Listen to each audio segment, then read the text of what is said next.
Midlife mama with a book in your heart. Please hear me out. The book your life has been preparing you to write. I am searching for the midlife woman ready to write a children's book, a memo, a story about her life and her life experiences. Each time I call out this specific woman on social media, I get a ton of replies from real-life women raising their hands up with book ideas, children's books, memos, stories you've been carrying for years. I am cheering you on. I am clapping for you. As midlife women, we are the best stories. I tell you, we are the best stories. We didn't buy them. We lived them. And if that is you, comment published.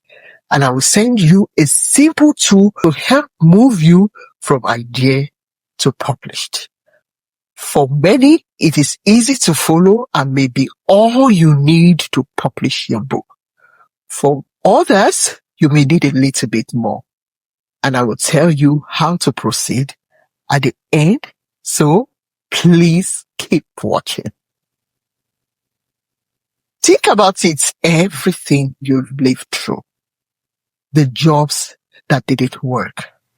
The relationships that taught you something painful. The years you spent raising children or trying to, or wishing you could. The setbacks. The seasons where you have no idea how you are going to get through. You probably look at some of those years and think, that was just life. That was just something I survived. But I want you to look at it all differently today. Every single one of those years was research. You just didn't know you were doing those research at the time. You weren't wasting time when things fell apart. You were learning exactly what it feels like to fall apart. You were collecting data and exactly what it takes to put yourself back together. That is not wasted. That is material. That is real data. That is something that should go into a book. Nobody hands you a manual for grief or anxiety or starting all over again at 45. You lived through it without one. And that means you now know something that a manual never could have taught you. Let that sit.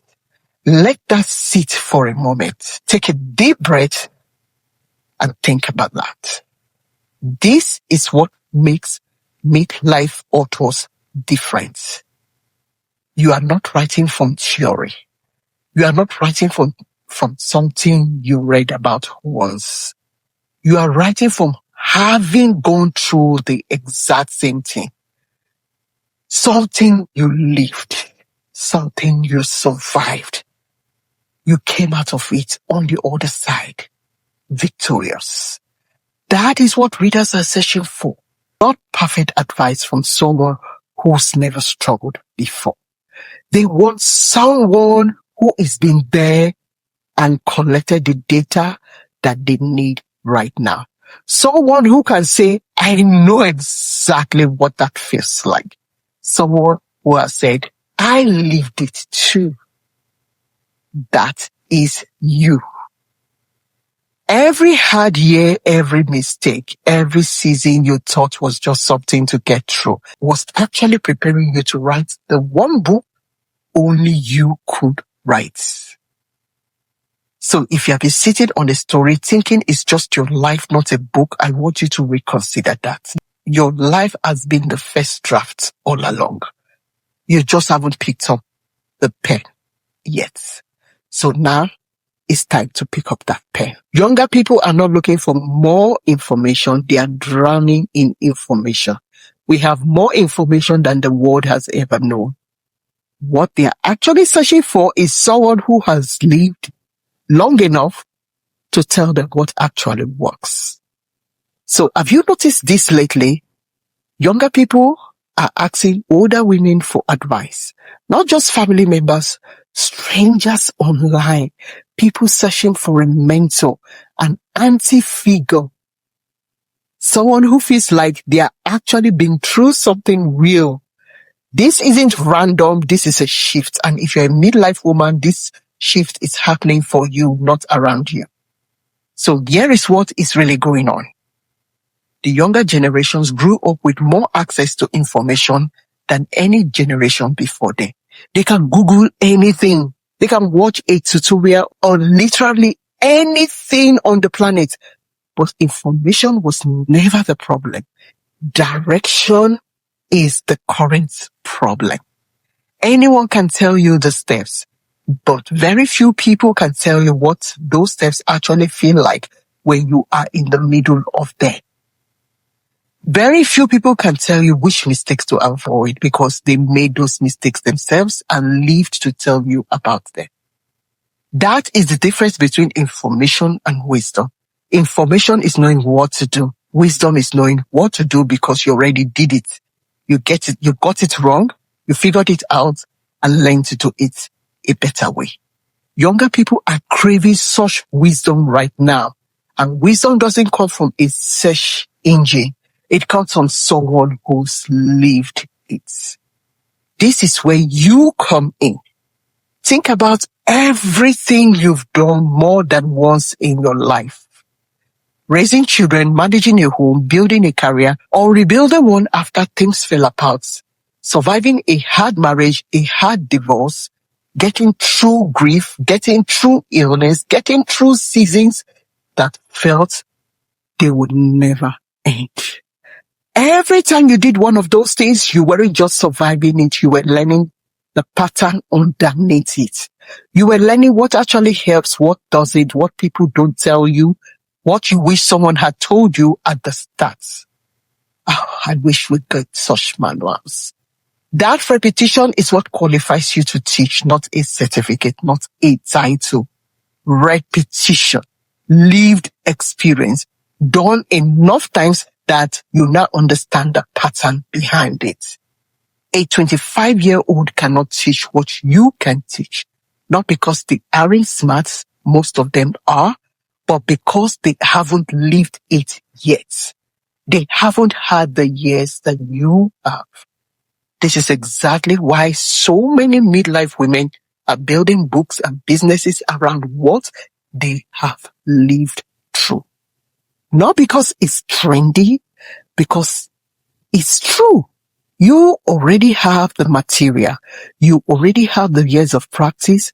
What you are missing is simply the belief in yourself that your experience is valuable enough to teach and the structure to actually put it into a book or a business that reaches people. A book turns your lived experience into something someone can hold on to forever.